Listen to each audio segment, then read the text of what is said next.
Hello, global gardeners. It's Monday. Let's talk gardening for the next 90 minutes.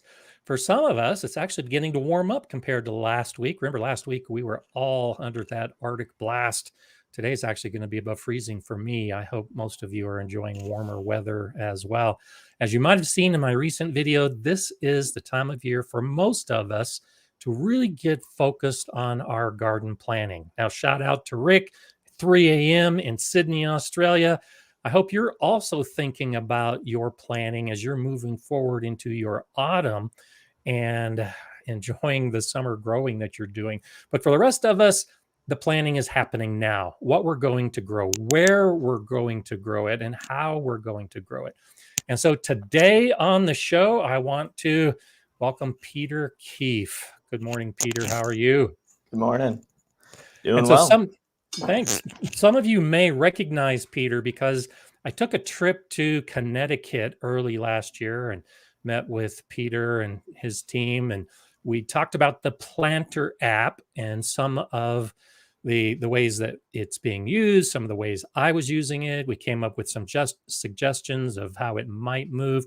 And a little bit later in the show, we're going to have a big announcement with a huge improvement and something you've been working on for a long time with the Planner app. But for right now, I just want to talk about planning. And so let's start with what got you started with wanting to develop an app for planning your garden. Yeah, so the whole background of the app, I was learning how to code, Android specifically, and I needed a final project for the course that I was in. And at the same time, I was also starting, um, my garden, and I broke out Excel spreadsheets to try to like figure out where plants were growing and what was compatible with what. And it was just, kind of a nightmare trying to do it in Excel.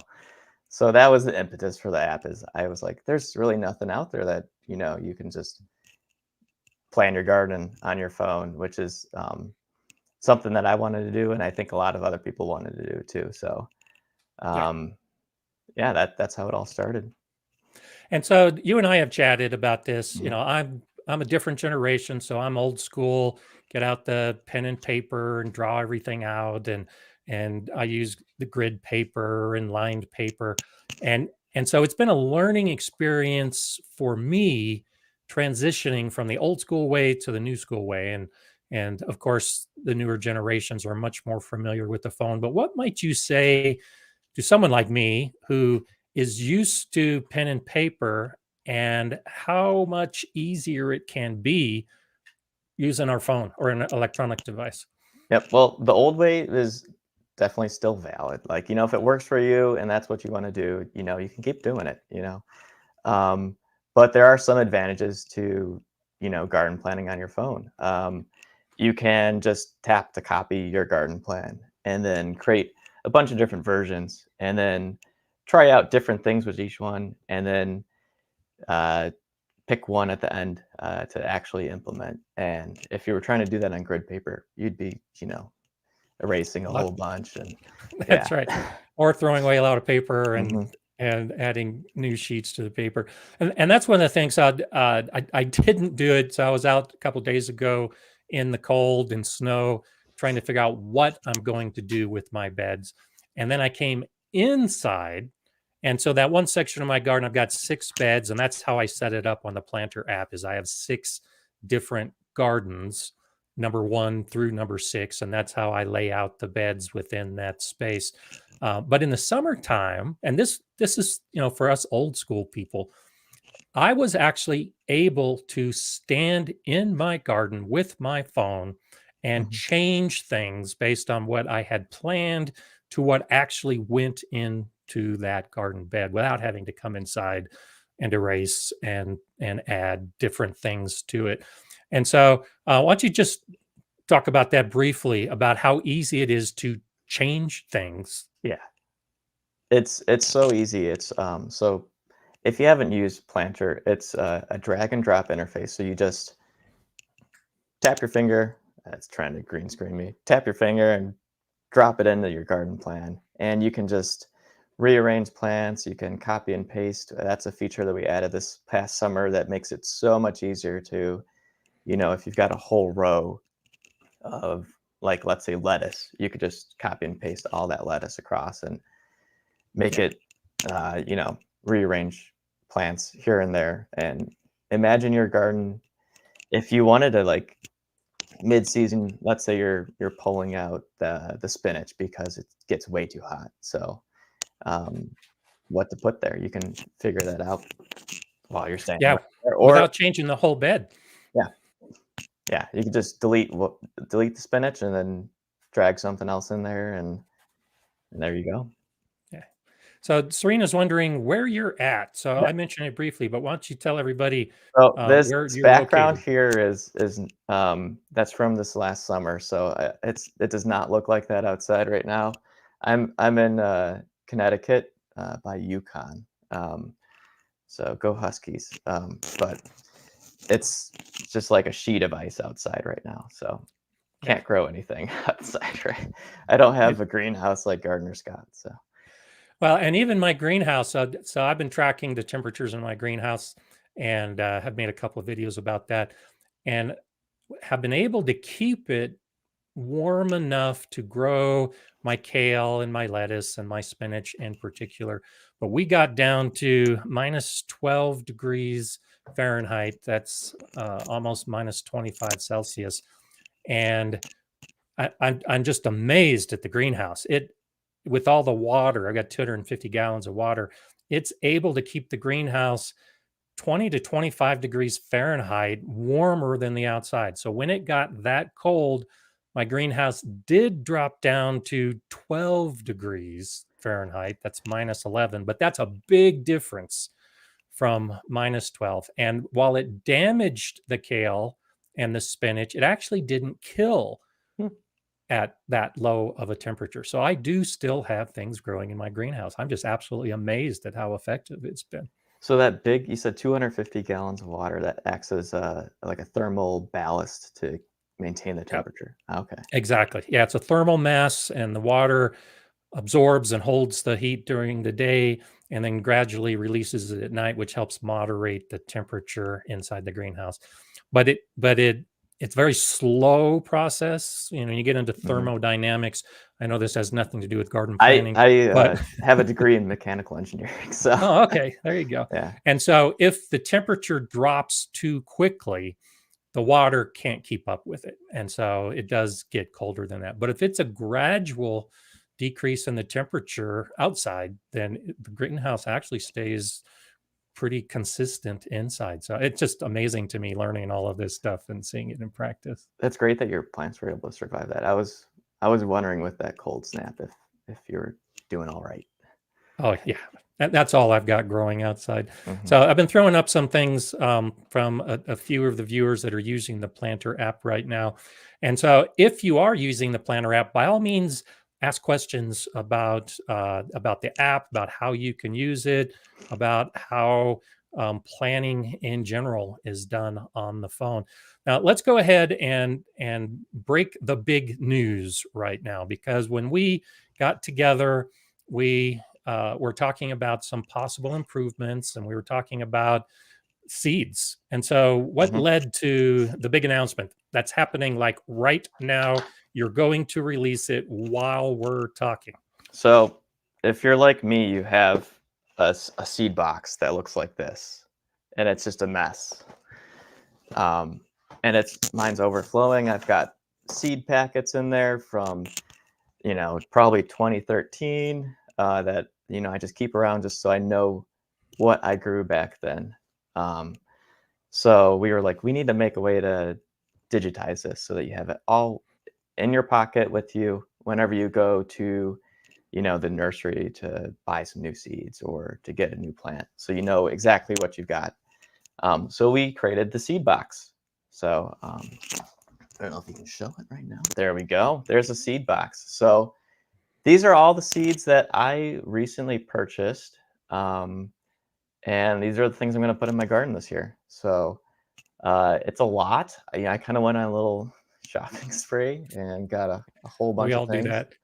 This year, for the first time ever, I'm starting my onions from seed, and watched one of your videos to learn how to do that. So that was great. Nice. But let's just click on it. So if you click on it, it looks just like a seed packet. And I thought that was kind of just a nice little neat way to design Yeah. it rather than having it look like everything else on your phone. And then if you tap open here, you can edit it. You can say what plant it is, the variety of plant, the year that you purchase it or you save the seeds, so that you know that they're fresh. Especially onion seeds, they would go bad pretty Yeah. fast. How full it is, where you got it from, and you can write any notes. You say like and I think I started them in the pink trays. So I'm gonna just put that there. And you can save it, and then it shows a little note on it there, Oh, nice. which is pretty cool. So that's the And new then, feature. and so the advantage to this is now this is all part of the Planter garden planning app, Mhm. and so when you actually get to planning and laying out the garden beds, these now all become options, right? Yeah. So when you add the seed packet, you specify the variety, and if the variety isn't in there, then you'll need to create it, which is pretty easy. You just I can just show you. So like you create a new seed packet. Let me grab one that I haven't put in yet. Um,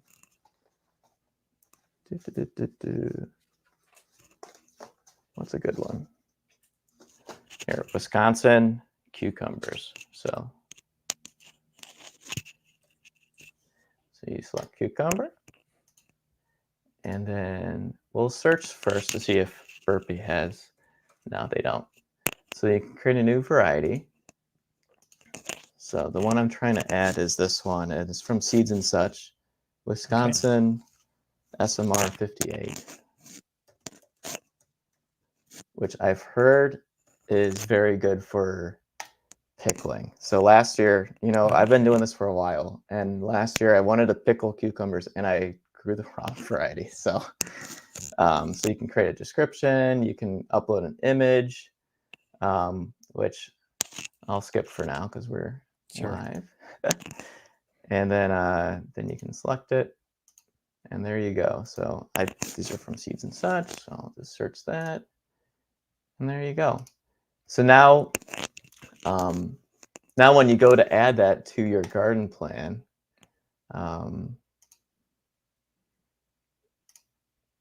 you go down to cucumbers.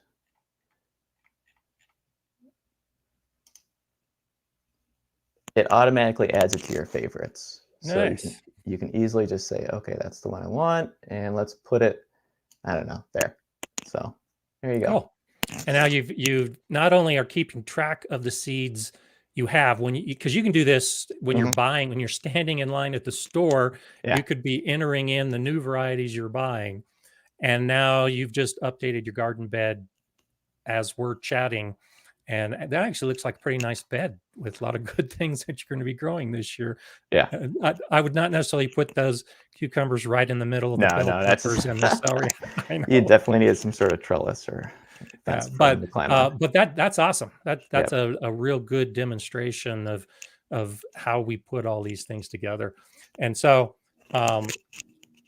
CJ Don is saying my gardens made in the app last year disappeared. Is there a way to save the garden plans? Yeah, CJ. So, did you upgrade your phone, or because lots of times when people say this, it's that they didn't. We never delete any data. It's probably you were just like in an anonymous account, or you got a new phone and logged in with a different email by accident. So, just email our support at Okay. support@planter.garden, and we'll take care of it. Okay, Me, cool. me, I'll take care of it. Yeah. Well, I'm the and so support. that's one of the nice things. I talked about this when we did that video. You're not a big company. You're just a very small team. It's a family run application basically.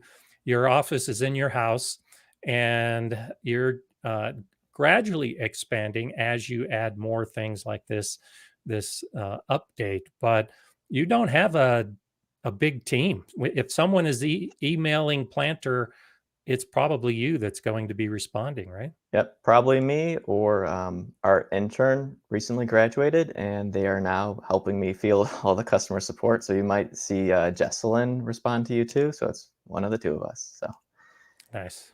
yeah. And so Gardens Happen is saying maybe add a field for links where you can buy it.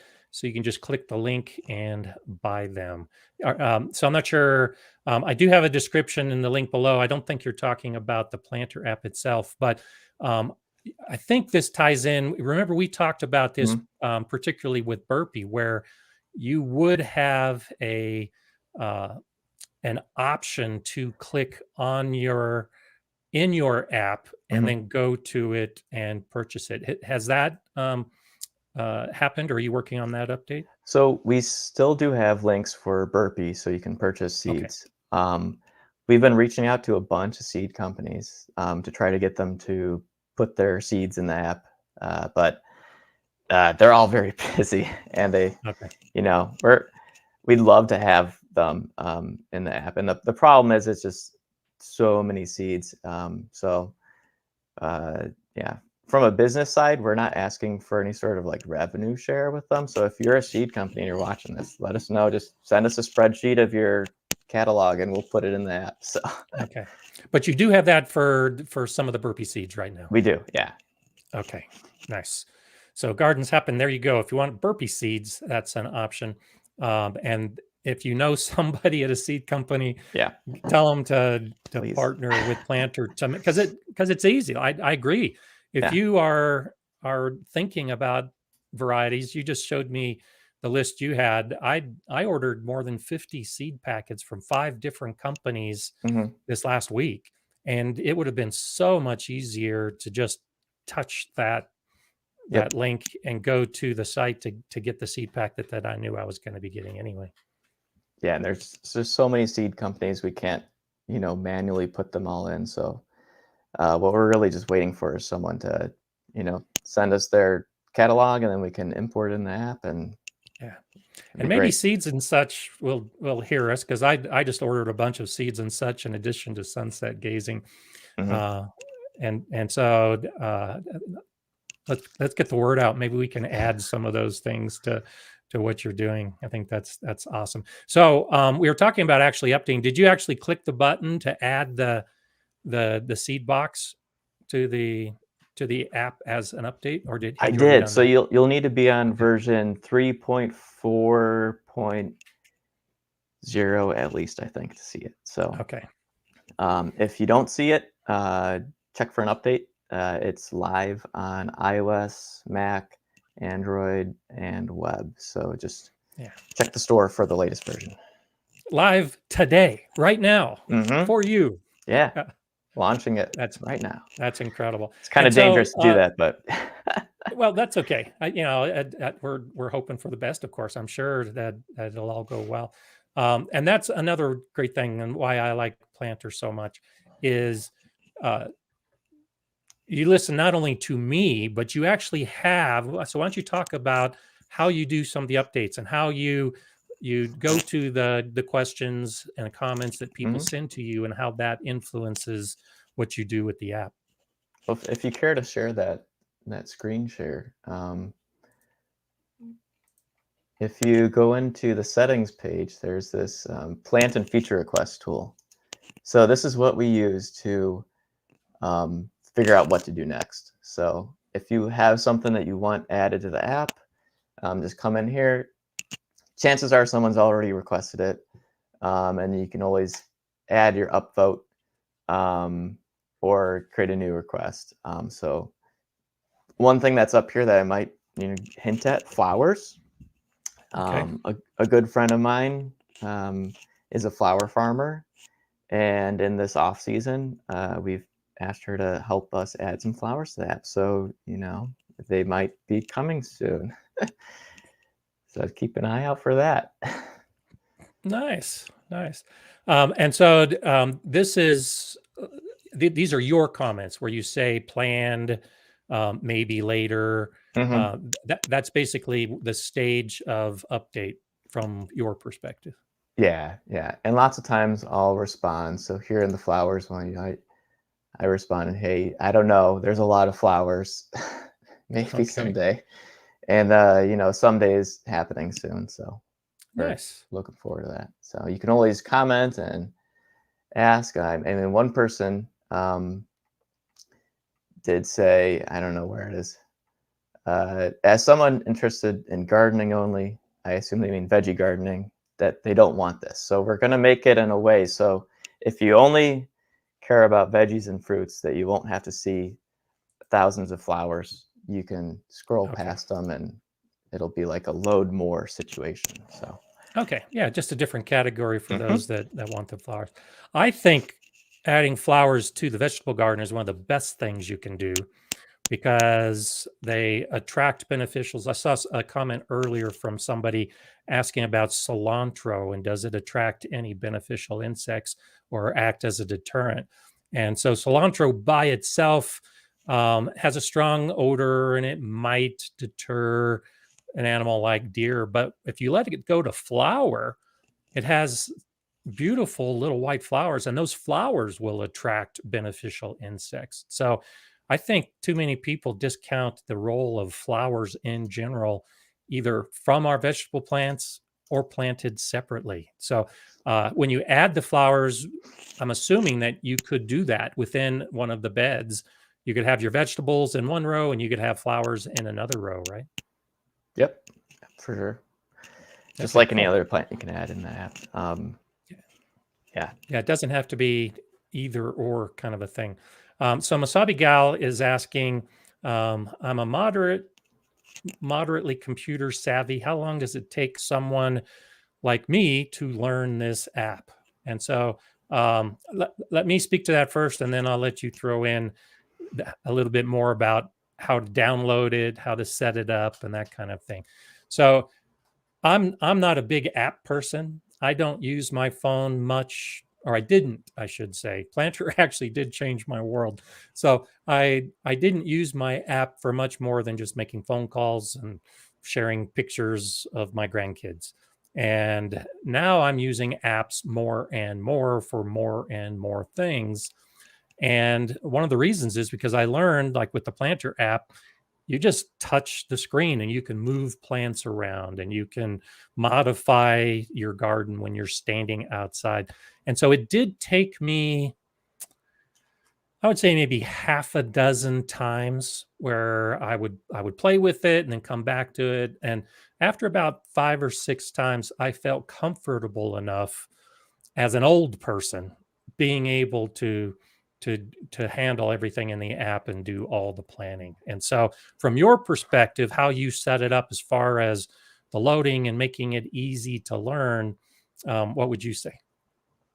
Yeah, I can't really like speak from, a fresh perspective because I made it. But we do have tutorials in there to guide you along to add your first plant to a garden. And um, I've tried to incorporate feedback so that it's as easy as possible. So, and whenever we add a new feature like the seed box, you notice it's kind of hidden so that you don't need to use it if you don't want to. So if you want to use the app, it should be as simple as possible, and any extra customizations are just optional on top. Yeah, so the basics are there. The Mhm. basic types of plant. In fact, I like the feature of being able, because I grow, a dozen different types of tomatoes. I like that feature that you demonstrated where you could enter in specifically what the seeds are you have and what the variety is, but you could just put tomato Mhm. as a generic plant in the app. You don't actually have to take those extra steps to to be that specific. Yep, exactly. And that's how it started, like when you first start gardening, you just say, "Okay, I'm gonna buy tomato and I'm gonna buy carrot," and then you Yeah. go on from there. So it's as simple as you need it to be and as complex as you need it to be also.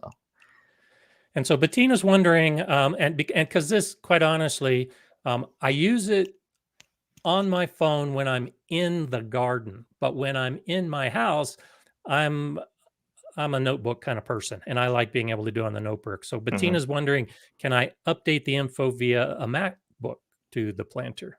Old school I'm the also. same way. Yeah, I don't like typing on my phone, even though I'm an app developer. So, we just launched the Mac app this summer, so you can, log on, and it's very fast. It's if you've got the web version and the Mac version, you'll notice that the Mac version is a little bit faster because it's, built for your machine.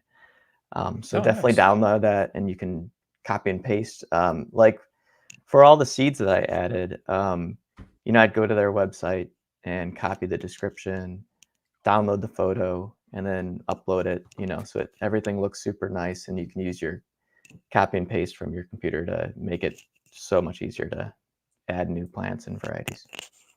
Yeah, absolutely. And there are differences, that you have that anytime you have an app on the phone and then you use a, a computer app to do the same thing. But it's seamless. And when you update one, you're updating the other. That's the Hmm. nice thing. It's not like you can only do the inside stuff on the computer and then you have to have a whole separate Yeah, file on the phone. It's a seamless transition. yeah, and if you pay for Planter Premium, it'll work across all your devices. So definitely don't pay twice. Just once. Nice. Nice.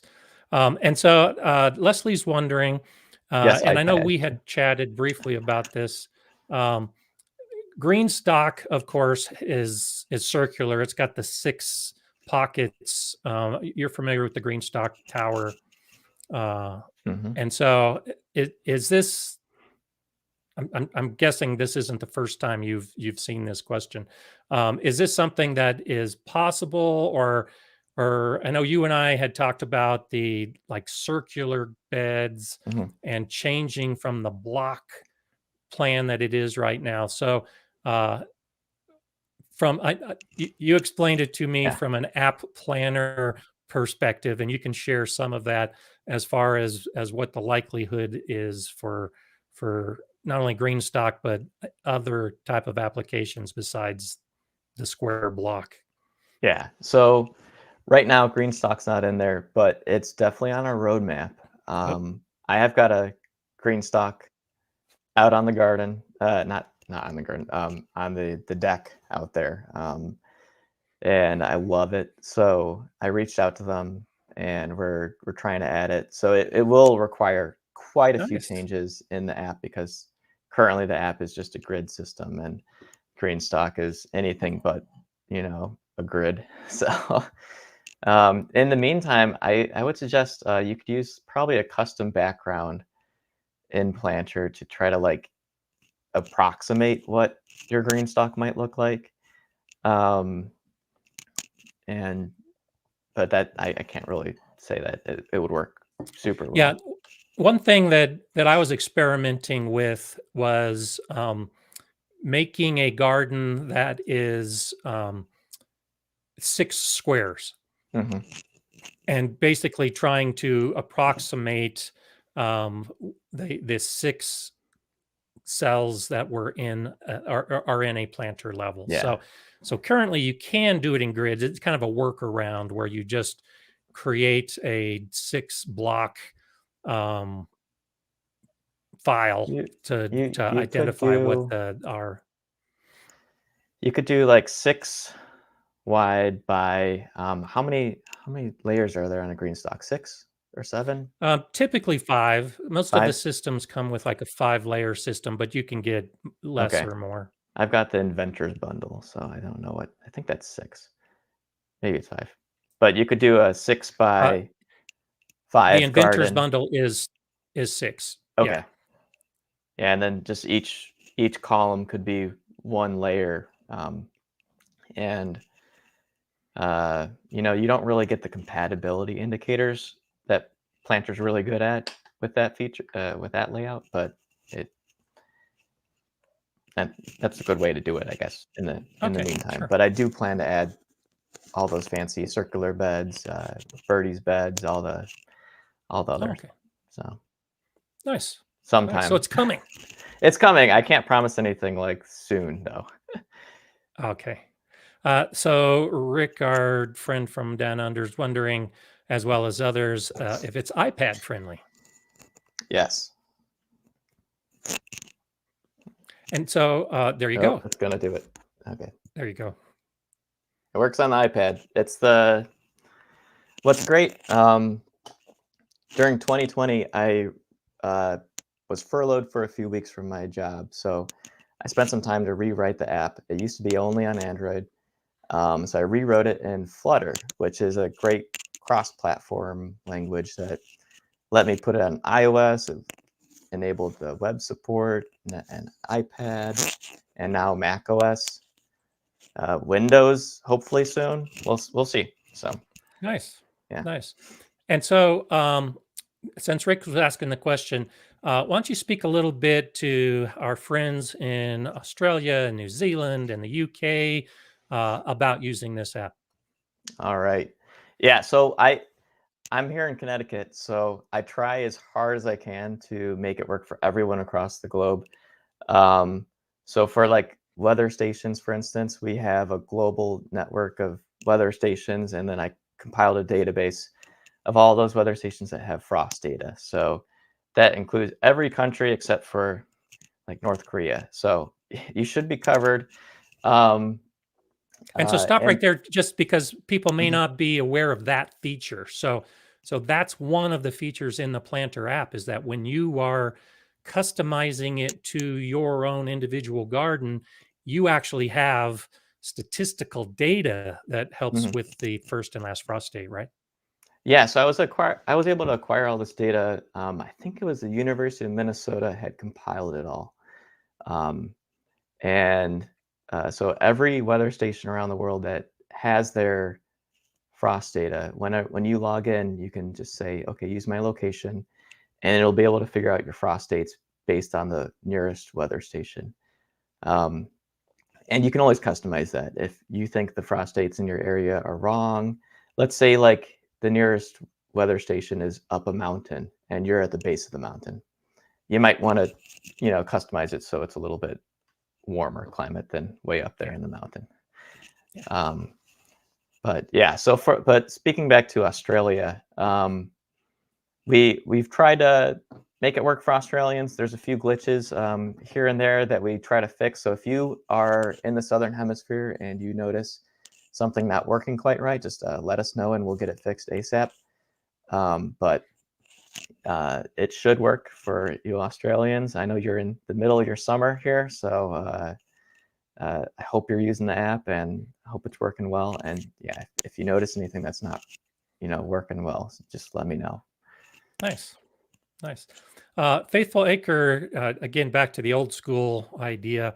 Um, how is the app set up, or how would you recommend printing out the beds once you've got them laid out? Would you be able to share the screen again? Sure. So let's go back to this garden. If you go to the garden summary up here, uh, you'll see this is a layout that could be printed. You can save it to a PDF, or if you want to, you can even save it to a CSV. So then it would use no color print. Just be Okay. Black and just white. black and white. So this would be a good way to print it out if you wanted to, take it with you in your pocket next time you went to the nursery. And so this screen is coming from your computer, and you've got the hotkeys at the top to be able to print it out. Is there a similar button if you're doing this on the phone? Yep. Yep. Okay. It'll work on the phone too. These same buttons should appear. Okay. So yeah. Nice. I didn't know about that feature. Yeah. Because I've still between the old world and the new world, I'll do planning on my phone if I'm in the garden, and then I'll come back and look at it on the computer, and I usually do a screenshot rather than just hit the print button. So I actually like that. That's a quick, easy way to print out Yeah. some of that stuff. And the good thing about that is it'll print your garden notes also, and like tell you exactly how many of each plant you need. So if you're purchasing, starts at the nursery, then you can just, oh, there's the dog. Yeah, so Mala is getting bored Yeah. and wants to say hello.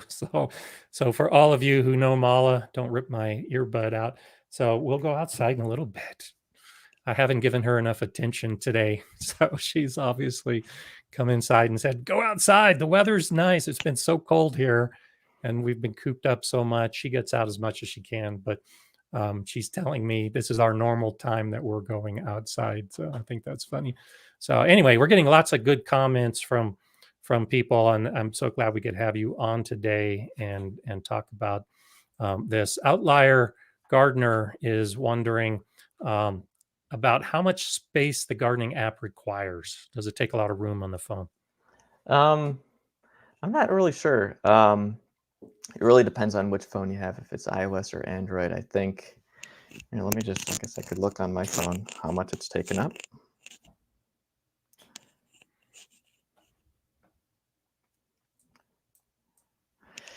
All right, it is taking up 56 megabytes. Okay.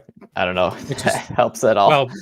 Well, yeah, but depending, I've got, megs and megs and megs. I think my phone is, 500 gig. That seems like nothing compared to what a lot of phone capabilities are. So cool, very little space. Bettina says, I have 32 garden beds. Can multiple beds be printed per sheet of paper, or is each a separate page? Yeah, that's a good question. And that's something that we want to add. We don't currently have the ability to put all your beds in one view so you can view them all. I'm really close to having it done. I'm just waiting on a little bit of code from Google to make it possible without slowing your phone down like crazy. So yeah, I really want that feature to roll out. Yeah, no, I think that's a great idea. And then I had seen a comment earlier. I wasn't sure who had asked it, but about the documenting. So you put together the 2023 garden, and now you want to put together the 2024 garden. And so, how would you suggest someone who already has a garden from last year and is now wanting to do it this next year? How would you go about changing it? And then what can you do as far as keeping that historical data? Yeah, so the easiest thing to do is just to create a copy of the garden. Like here in this, I've got my 2020 garden, my 2021 garden. So if up here, if I want to make a 2024, it's as simple as this. And then that way I don't have to mess up what I did in previous years. You can also, what a lot of people do, they do, their spring garden and then their summer garden and fall, maybe even winter if they have that season. So you can do it that way too. You could say like spring 2024, and then when it's time to pull out plants and plant something new, you could refer to your summer plan. Yeah, and that's actually what I did. I had two versions of the 2023 garden, and I just did a copy just like that. And then halfway through, when I was pulling out, like you said earlier, you pull out plants and you add more in. I was pulling out plants and then replacing them, and it was incredibly easy to update the garden plan. Yeah. So thanks, Rick. We love I'll your tell dog. Mala that We all do. she's still standing here. She won't move because I'm petting her, but she's a lot of fun. It's been so cold, like most dogs that like the outdoors. It was time for bed last night, and she was outside. It was below freezing, and she was just laying in the snow, actually laying on the mulch that had melted, and the snow was around it, just observing the stars and waiting for the deer to come in, I think. So Ordy says just grabbed it and subscribed. So thank you for that, Ordy. That's fantastic. That's awesome. So Vernon's wondering,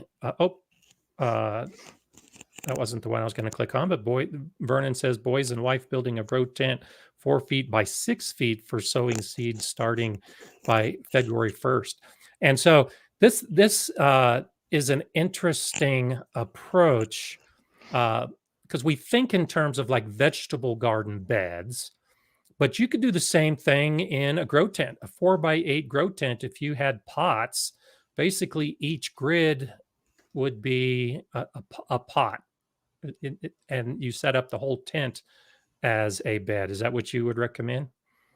Yeah, it's um, definitely each bed would be like a separate garden. Um, if you saw, I had like a community garden in that screen share, and it was 30 by 20 feet.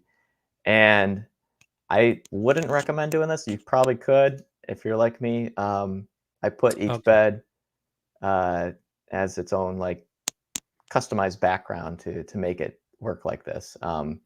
But it does get a little slow on some devices if you try to put too many um, too many squares in one garden, which is something I'm working on. That's the part of Okay. the code I'm waiting from Google on. So yeah. Okay. And so you could set this up and A Blaze is saying, is there an indoor seed starting option or section? No, not yet. Soon. But the It'll look very similar to the current garden planner where you can just drag and drop plants okay. in. But with the exception, instead of having spacing indicators, you'll just have, you know, one seed per tray, a cell. Or Okay. maybe, if you put two in just for germination. Yeah, because I know you've been working on that for a while. We had talked about Mhm. it a year ago. Because the same thing, you could set it up like you just showed with the community garden. You could set this up as a seed tray. And so, like if you were doing 72 cells, you would have 72 squares to represent each of those cells that you were going to do for your seed starting. Mhm. But you're actually trying to move into a separate option where it would be s- Yeah.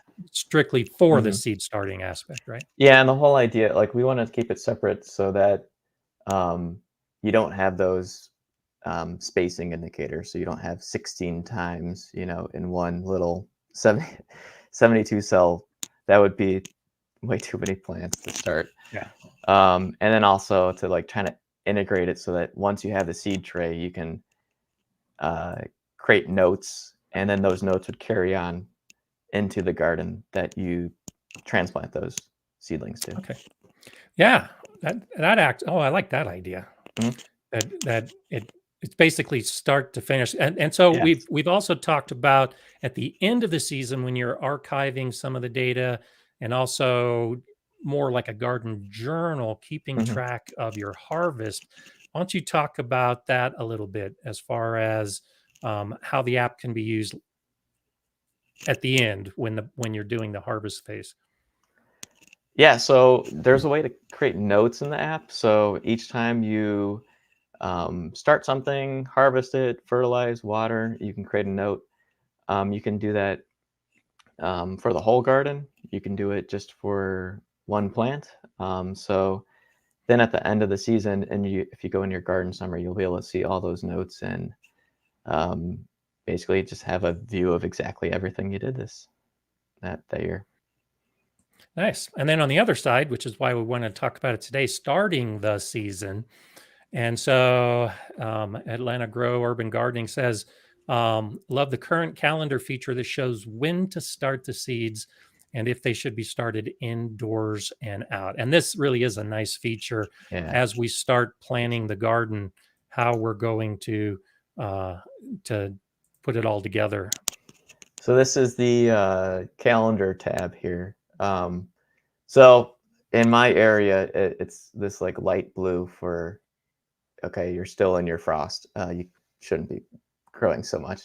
And this black line indicates that that's the day today. So you can see here, um, chives and onions probably going to be the first thing that you can start. Mhm. I've actually already started my onions inside. I'm trying a new thing, doing a little experiment, seeing how Sure.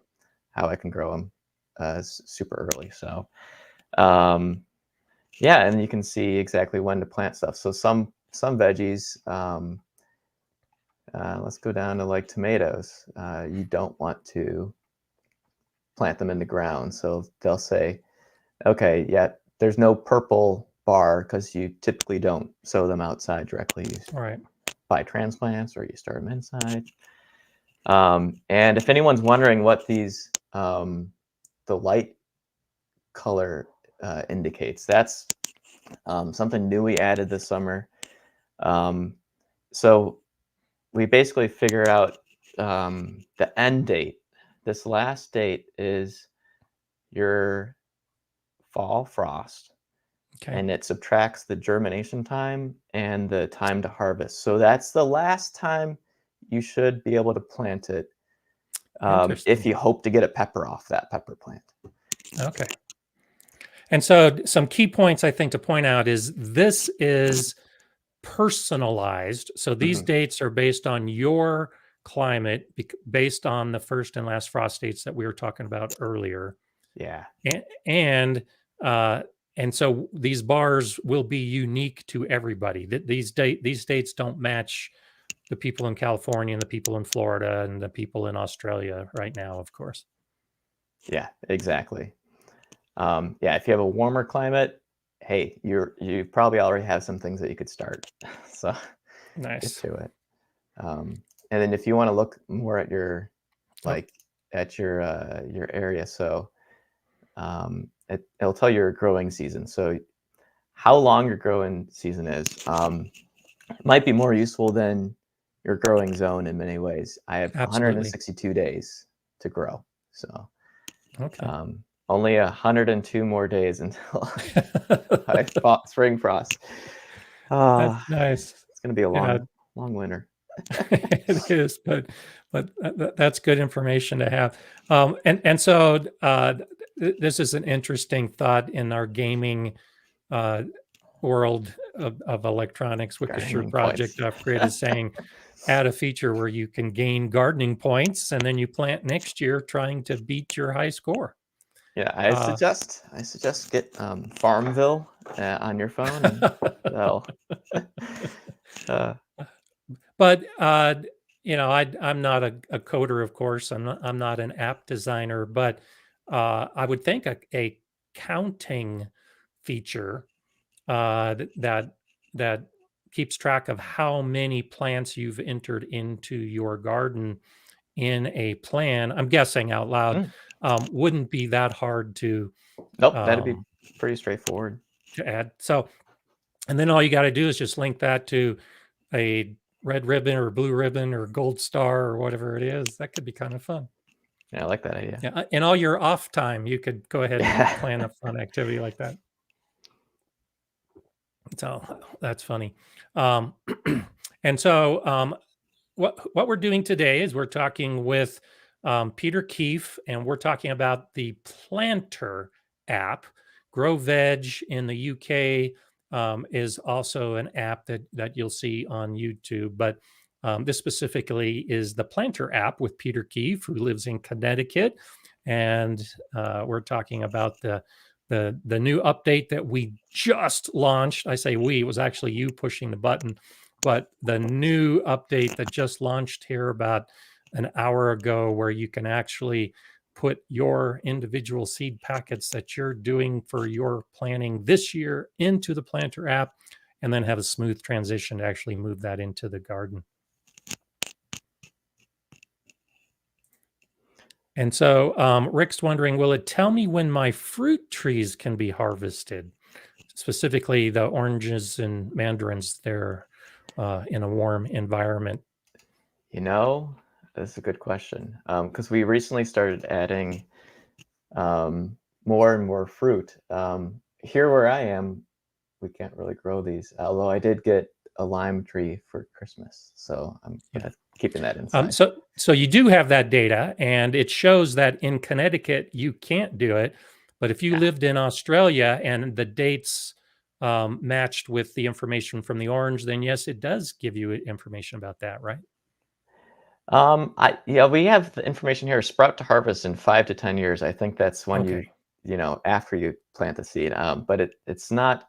There's definitely room for improvement there. So if you are Okay. growing citrus and you have some feature suggestions, please let us know. Okay.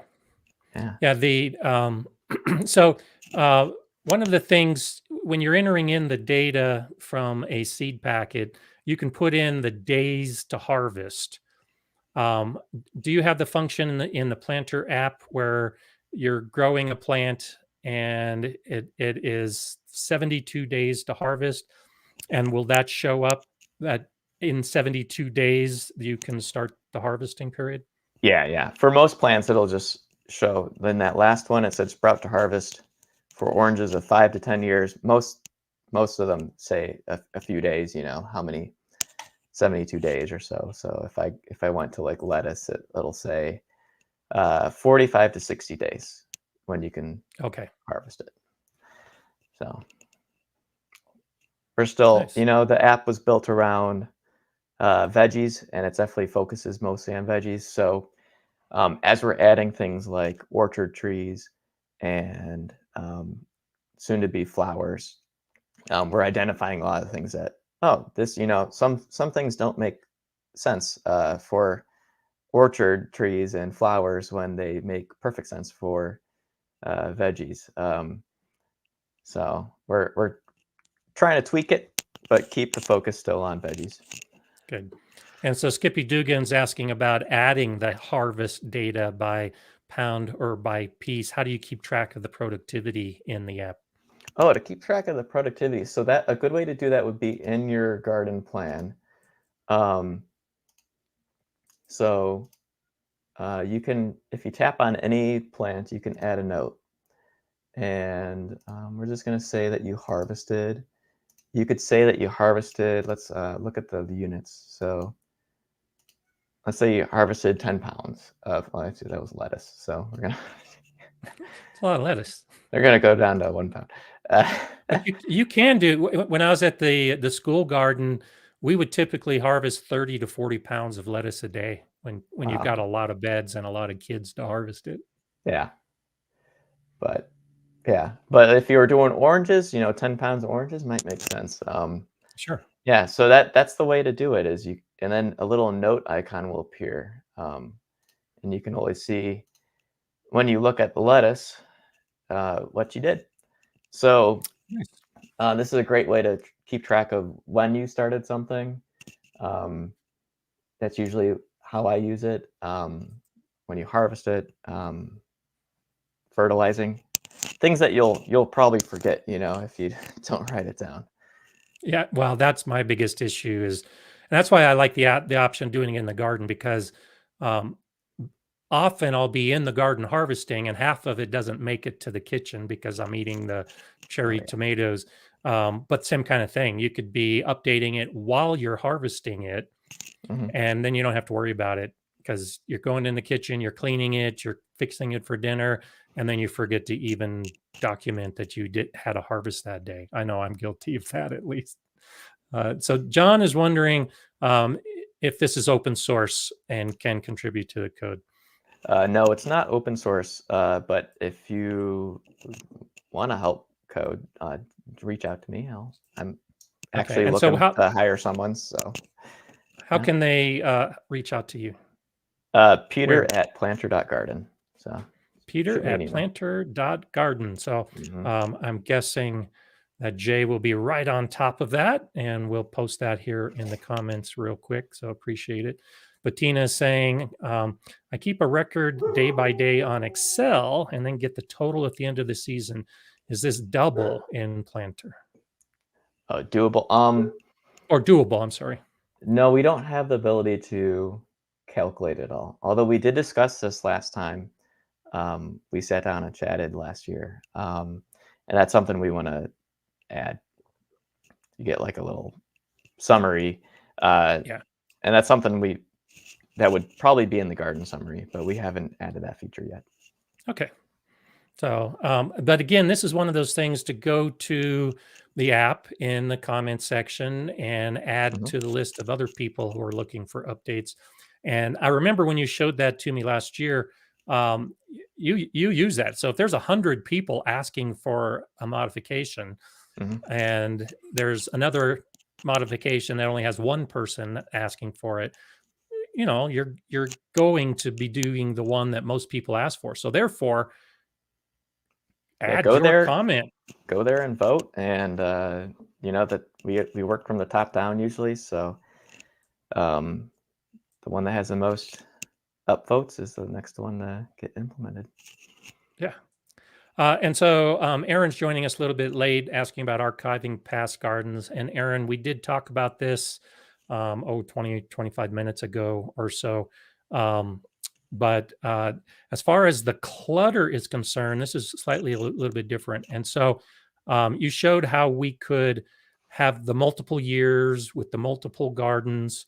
And I'm guessing you're going to pull that up here real quick. So let's go ahead. There currently isn't a way to archive gardens, but this is a highly requested feature that won't take too much time. So I'm hoping to sneak it in there in between one of the bigger features. Okay, so this is how you would do it currently, Aaron, as far as showing your 2020 garden, 21 garden, all the way to 24 garden, and then, like Peter said, the archiving of each of those is coming. Yeah, archiving, sorting, all that stuff that should be in there, but didn't do it at the start. So. And Owen's asking about the plant identification, and we talked about this earlier as well. So yes, it definitely incorporates, once you bring up a plant. You want to download Plant, I think is the plant identification app. And so if you have identified the plant, then you can go to Planter, and you either already have it in the database for Planter, or you can manually update it into the database if you wanted to add that up as well. And so there's some questions coming about microgreens. Two Gals Farmworks is asking specifically. And so because it's the grid system and because it's set up for the bed, I would think microgreens, basically you treat a tray of microgreens just like you would treat a garden bed as far as this. And then you would enter in the data for whatever microgreens you're growing. Would you do it any differently? It's almost like the seed tray idea that we were talking about earlier. Yeah, you could just do it that way, and maybe even increase you can customize the spacing per variety or per plant. So if you're like, I don't do microgreens, but if you're doing, I don't know what the usual density of them is, maybe like 20 seeds in a square inch or something. You could. Yeah, I think it would probably be, the key difference is that, if you're growing a spinach in the garden, all the data that you have assumes that you're planting it in the ground and you're going to be harvesting it in 45 to 60 days. Whereas the microgreens, you might be harvesting in 7 or 8 days. Yeah. And so you'd have to do like a note in your own application if you were changing the way that the plant was typically grown in a garden, right? Yeah. And in that situation, I might actually suggest creating a new plant, like spinach, parentheses, microgreens, and then you can put in the custom harvest time. Okay, you can put in the spacing. You could, instead of having each square be a square foot, you could just assume it's like a square inch, maybe. That might make things easier. And it's like a little workaround, but that might work for you. Yeah, but that's good. I think we should probably add that into the app when we add seed trays. We could add microgreen trays. There you go. Yeah. So that's why we're talking about it, getting those ideas moving forward. Let's shift away to some basic gardening information. I'm getting a question from the Wickershire Project. My biggest fear, I'm sure we all suffer from this, and we all do to one degree or another, bug netting to protect plants. Okay, but for flowering plants, now what? Pull the bug netting off and get rated. Am I alone with this? Protect or not protect? So I'll throw out 2 cents on this. And the key that I always look at is the life cycle of the bug, the insect pest. And so there are many insect pests that are attacking during early spring, and the adult is coming in and then laying an egg on the plant or lay eggs in the soil, and then the larva emerges and eats the plant. And so for those type of insect pests, if you're protecting in spring, then you can take the netting off later in the season because that insect is no longer a pest. It wasn't able to get to your plant to lay those eggs. And then the same holds true for different insects. You might not need insect netting in spring, but you might need insect netting in the summer to keep the adults from coming in and the caterpillars emerging and eating all your plants. It all depends on the life cycle of the bug that you're trying to deal with. And usually the ones that you're protecting in the spring are okay to pull off the netting so that they can be pollinated later in the year. So Connecticut, totally different than my gardens here in Colorado. Mm-hmm. And a picture behind you for those of us that are joining is your garden last year. And so, and I love the table and the chairs. I always talk about that being a key part of the garden. So let's talk bugs a little bit. How do you deal with your bugs in your Connecticut garden? Well, I've got, a different climate, but it's also the community garden aspect that makes it very challenging, because if I cover up my garden beds, like this last summer, I covered them up to protect the squash and cucumbers from the cucumber beetles and squash vine borer. But my neighbors right next door didn't. So they had thriving populations of those bugs. And then as soon as I removed the covers, they just hopped over and started attacking my stuff. So Yeah, it's tricky. yeah, and that's why understanding when to remove the covers. And so particularly for squash, have you ever done hand pollination of I the tried it flowers? this last summer. I don't know if I was very successful because I only got a few squash. Yeah. It can be a little challenging, but that's one thing to do during that pollinating phase. If you know that right next door are a bunch of insects waiting to hop over, is to try to keep the bed covered for as long as possible, and then do some just lift up the cover, do some hand pollinating, then put the cover back on. And With a Q-tip is what you typically use, right? well, A it paintbrush. depends on how big the flower is, but I've got a video where I just pluck off the flower. Like, it's really easy for Oh, pumpkins. I just pluck off the male flower and I use that as a paintbrush. okay. And I just use the male flower in amongst the female flowers to transfer the pollen. Takes seconds. And I'm actually planning a video this year because I'm going to be growing, like I talked about in my planning video a couple days ago, and this is what I've done this weekend. Some of my beds will have 3 different types of squash growing in the same bed. And so for the pollination, to be able to save the seeds, you don't want cross pollination. And so one of the ways to do that is to get in real early in the morning. And that's the fastest, easiest way. Pluck off one of those male pollen flowers, do the female flower, then cover up the female flower so it doesn't get additional pollen from some other plant. And if the reason you're doing this is because of the pests, you don't necessarily need to worry about the cross pollination.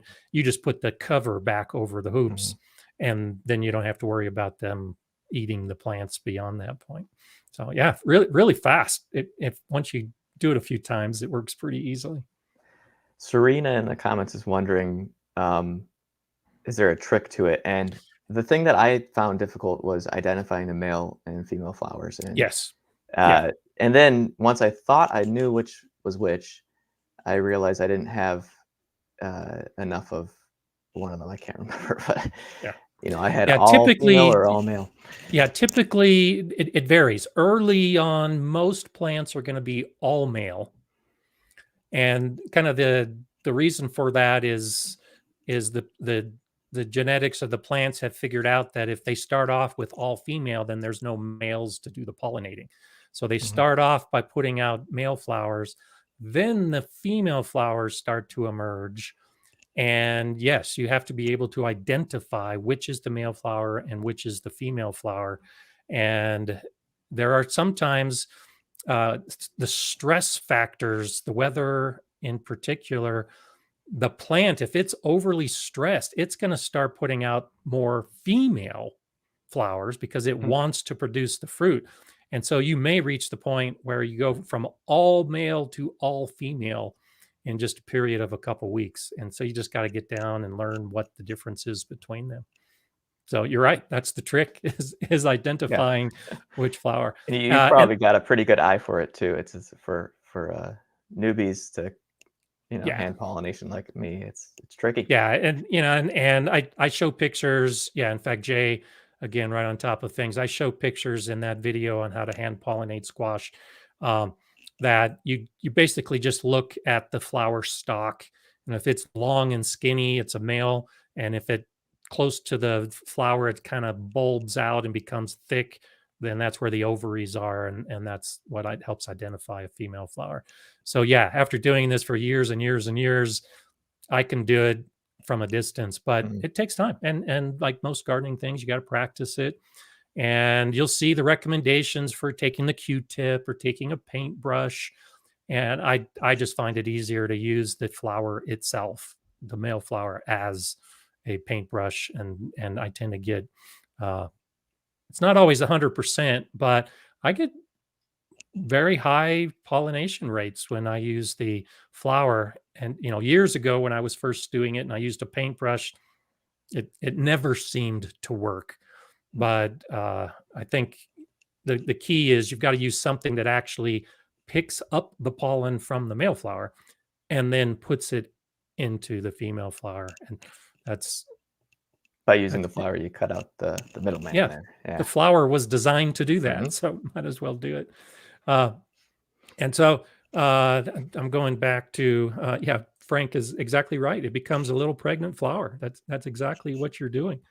And Sunset Gazing says I had a great success hand pollinating lemon cucumber. Otherwise, don't think the plant would have produced. And spaghetti squash, it removed the male flower petals. So there you go. And yeah, and that's exactly what I do. I pull off the petals so that all you're left with is the the the pollen on a nice paintbrush to be able to do the flower. So yeah, I encourage people try that. It really is fun to get in and create a female pregnant flower. So it can be something that's good. So I'm assuming you've already, well, we've seen some of the examples already, planned out your garden using the Planter app. And so try to look at this from a gardener's perspective rather Mhm. than from the app designer's perspective.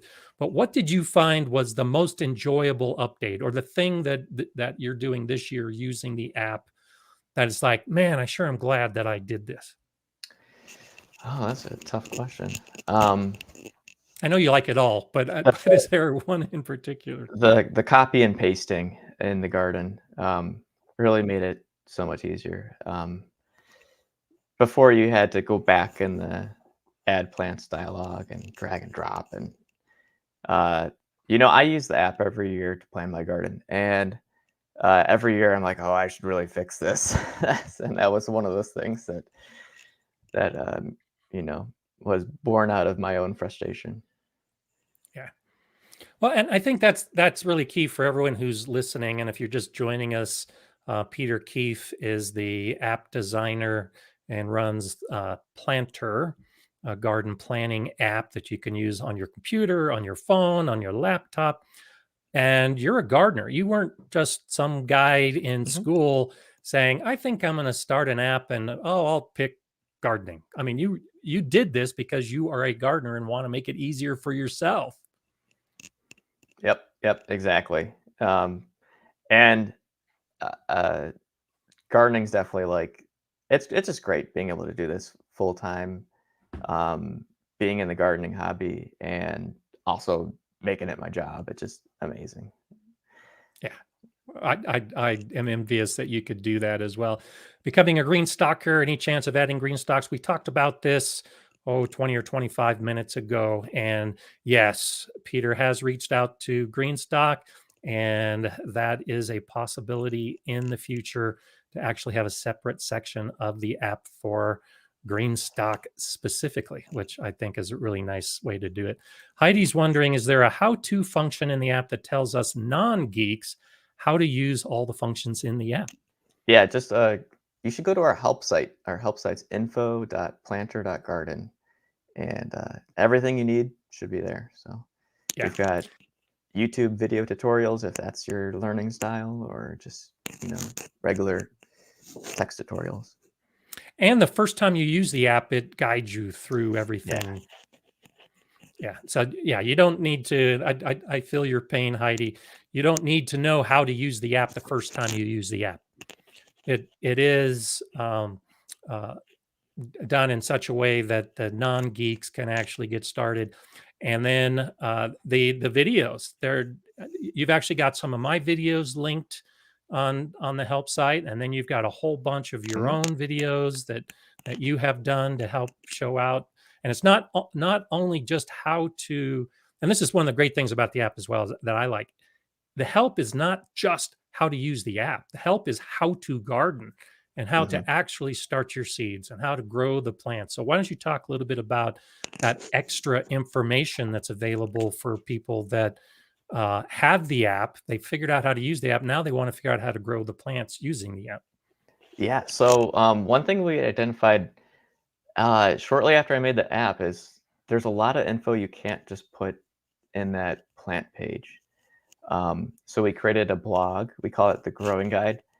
So that's where we have a lot of writing about, like the one that you mentioned that we linked to, one of your videos about heat mats and starting seeds.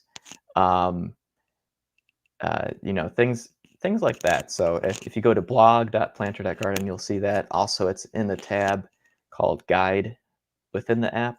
So a lot of info in there. Let me just look at it real quick, see what some of our latest articles are. Okay, we got an article about the seed box that we just launched today. Good. Growing herbs.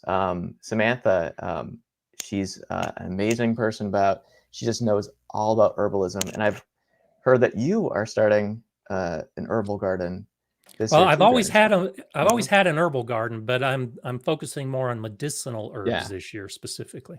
Yeah. So we're doing a little bit of writing about that too, and we'll probably add some links to your videos as you make them too. Okay. So we're good at writing. We're not very good at making videos. So just a lot of good info in here. And so like for instance here, planting your spice garden. Oh, it's not going to load. You won't be able to see that, but it shows us a sample planter garden layout. So you could just copy that in your garden plan and then have your own spice garden, or here below that, curry garden. So a lot of info out there that is supplemental to that. Nice. Yeah. And so it's an all-in-one app because you take us from seed starting to harvest, and then you've got the articles, links to videos, the opportunity. I end up doing a lot of the notes, putting in the own personal notes of what I've found. The first and last frost dates came from the National Weather Service in my area, but because I have my own weather stations and track it, I adjusted it by a couple days. And so, the basic information is there, but you can customize it so much to be able to fit your specific garden. I think it's just pretty incredible. And so I'm going to scroll up here real quick and see if there's any additional comments. Wickeshire Project was wondering, when did you develop your love for growing? I'll give credit to my mom for that. Growing up, we had a garden, and she'd let I have two brothers. I'm the middle child. So she'd let each of us pick a corner of the garden and plant some cucumbers, and we'd root for our cucumbers as they, competed against our brothers. And so that's just, I got a lot of fond memories of that. And that's Nice. just how it started, I guess. I've always been outdoorsy too, so Good. yeah. And unlike some of us who have a challenge and it's hard work to grow a garden in Colorado, it tends to be a little bit easier comparatively to have a garden in Connecticut. Did you grow up in Connecticut? No, I'm originally from Illinois, actually. So Okay. moved out here after college, and just I like it. So staying out here. Now, the one problem with growing in Connecticut, and the reason I have a community garden, is because all around my house are these huge oak trees. So the green stalk on my deck does super well in the spring, but as soon as those oak leaves come in, stuff just stops growing because I Okay. just Yeah. don't get enough sunlight. So yeah, that's the problem here. Whereas you've got wide open skies. Well, I do have. You can see it in the picture behind me. My neighbor has trees and is loaded with trees. She actually does a lot of gardening, not as much as she could because she's got a lot of trees. But when I was shopping for a new house, I chose this house because that neighbor is on my north side, and none of those trees are going to shade my garden. So the people on the other side of her property, they're not gardeners, but they would have the same problem. Her trees would be shading. So yeah, as a gardener, you learn that trees are fun to look at, but they don't necessarily fit with what your garden plan needs to be. Oh yeah, And thank you to Bud again as well. I've been popping up comments like this, just subscribed. And like me, Bud is a Excel garden plan kind of guy. yeah, And so I think it's important to point out, and Bud, for you as well, it doesn't have to be either or. You don't have to totally stop doing your Excel spreadsheets and your paper planning. I work in three phases. I did a video when I was first introducing the planter and talked about this a year ago. I'll use pen and paper to come up with my basic plan. I'll do my Excel spreadsheet when I start ordering the seeds and figuring out what I'm going to be growing. And then I take that data and put it into the planter app so that if I'm standing out in my garden trying to remember what the date is that I'm supposed to sow those seeds, I can just pull out my phone and say, "Oh yeah, that's today. I need to get started today." So I still do a lot of the initial planning, probably like Bud, using some of the old school methods, and then transition to it. I'm still learning based on your guidance and help to try to do more and more of that directly in the planter app from the beginning. But everybody can use it however they want to use it, and I don't think it needs to be restrictive for any of us. yep. And I'd just like to say thank you, Bud, and everyone else who's subscribed during this live stream, for your support. I really appreciate it. Absolutely. And so this is a good question. This might actually make it easier for us. Is there a way to import Excel or any other type of database information into the planter app? That's a good idea. Not yet, but Okay. that, especially for the seed box. Yeah. If we could just, format your spreadsheet with a few, row names, and then Yeah. it should work. Yeah. Yeah. Yeah. Start working on that. Yeah, because that's what I did. So I had a video a week or so ago. This year, I'm going to be growing everything new, varieties that I've never grown before. And so that's why I say I'm having to do two different ways because I'm taking suggestions from all the viewers, and I've got close to 200 suggestions now. And so I had to do that on a spreadsheet, listing out 200, then deciding of those 200 where I could find the seeds if they fit my garden timing using the length of the garden season, then ordering those seeds. And now that's the step I'm in now. Now that I've ordered 50 plus seed packets, it's those 50 that I'm putting into the planter app. But if there were a way to like just use an Excel document where I've done all that work and then taking those 50 named varieties and pop it in without me hand typing, We would love Yep. you even more, Peter. I'll get on it. Yeah, and Bettina is also saying that all the data is on Excel and would be able to import, export. So go on the Planter app in the comments section and add your vote to that as an update, and you may see it sooner rather than later. Now, I had seen a question earlier. I'm not sure who was asking the question, but there are different ways. This is a free app. You can use this using the free Mm. app that's available, or you can do the subscription service. So why don't you speak a little bit to the difference between the Yep. free app and the subscription app? So for the free app, you can use the garden planner. You can create one garden plan, and it's like a way to try out the app before you buy it and support us a little bit. But if you only have one garden plot, that will work perfectly fine. We've got a lot of users that just stay on the free plan and it works for them. So go for it. If you get Planter Premium, that's what we call our subscription plan. You can subscribe monthly, annually, or you could do a lifetime purchase so that you don't have to, pay every year. A lot of people don't like And the lifetime is subscriptions. a bargain. Yeah. So with that, you get a lot more features. You get the notes and events features.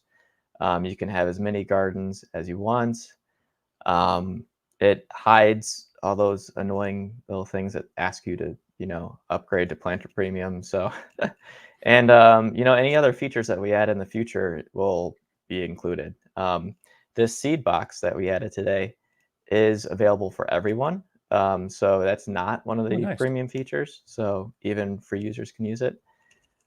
So yeah, that pretty much sums it up. Oh, one other big feature that you get with Premium is the ability to customize the background of your garden. So if you saw my screenshot of my garden, I had customized raised beds. I had trellises in there. All that is a premium feature. Okay, nice. And Tammy's asking about the discount code. In the link I have below, the discount is already embedded in that link.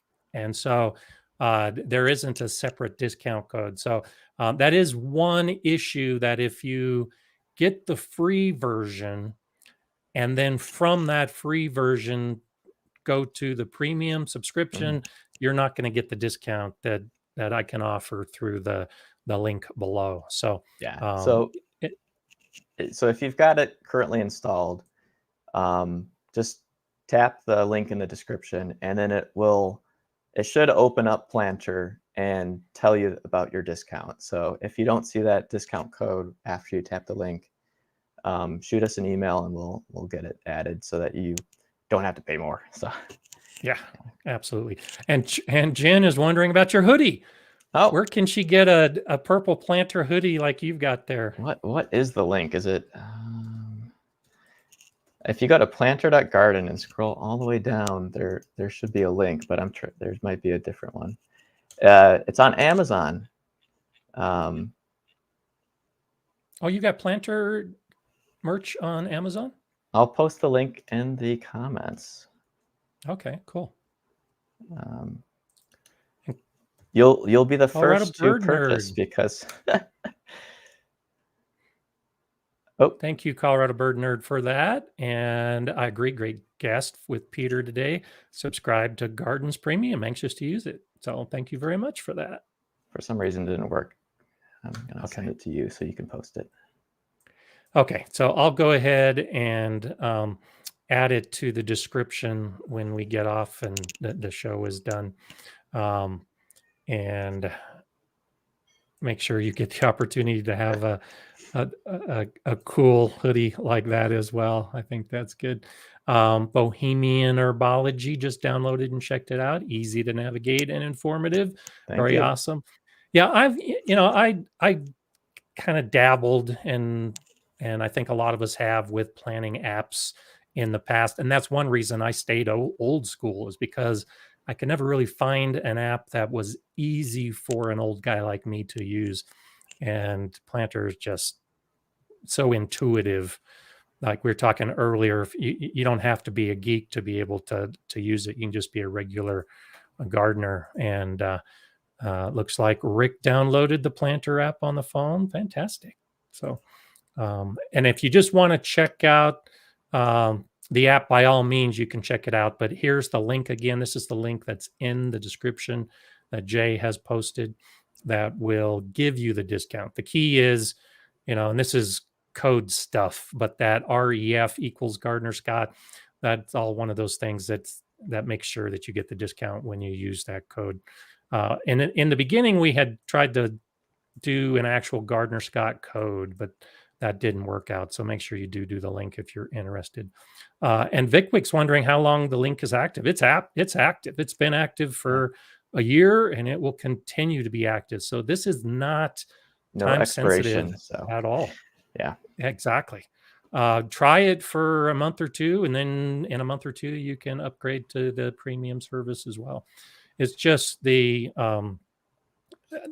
well, for me, I like to just do lifetime stuff because you usually get a better bargain if you do the lifetime subscription, and especially with the discount, it really does, I think, make a big difference. So cool. And then Milltown Life is saying, I appreciate all the info. I'm a little more relaxed and only keep a scribble notebook.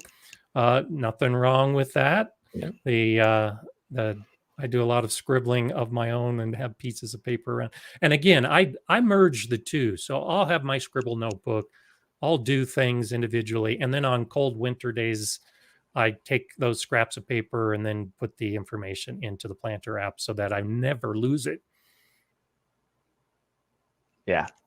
I mean, whatever works for you, that's the way to go. So if you've got a system that's working, just, maybe try Planter and it'll, just be a little extra help on top of your system. Absolutely. So Becoming Green Stalker got it. Lisa de Kramer says screaming deal. So I completely agree. I do think it's a screaming deal. So glad all of you. And so you can expect for the viewers that I'll have probably in the April timeframe, I'll be doing an update to show you what I'm doing in my garden. And of course, I'll be highlighting that how I'm using the Planter app with my planning within my garden. I'm not as adept as Peter is for screenshots and being able to show it. It takes me a little bit longer, but I will try to show how I'm doing it as my garden gets started. So all of you who have subscribed can see that video and get an idea of how I'm doing the planning as well. So as we end here, Peter, any last thoughts as to new things, old things, favorite things about Planter, about your garden?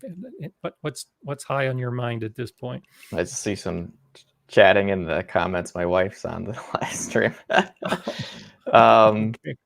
Sorry, I'm a little distracted. No, I'm just so excited for this upcoming garden season. This time of year I always get the gardening itch, and we see it too in the number of people that are downloading Planter. So people want to get outside and garden, and yeah, I'm right there with them. Nice.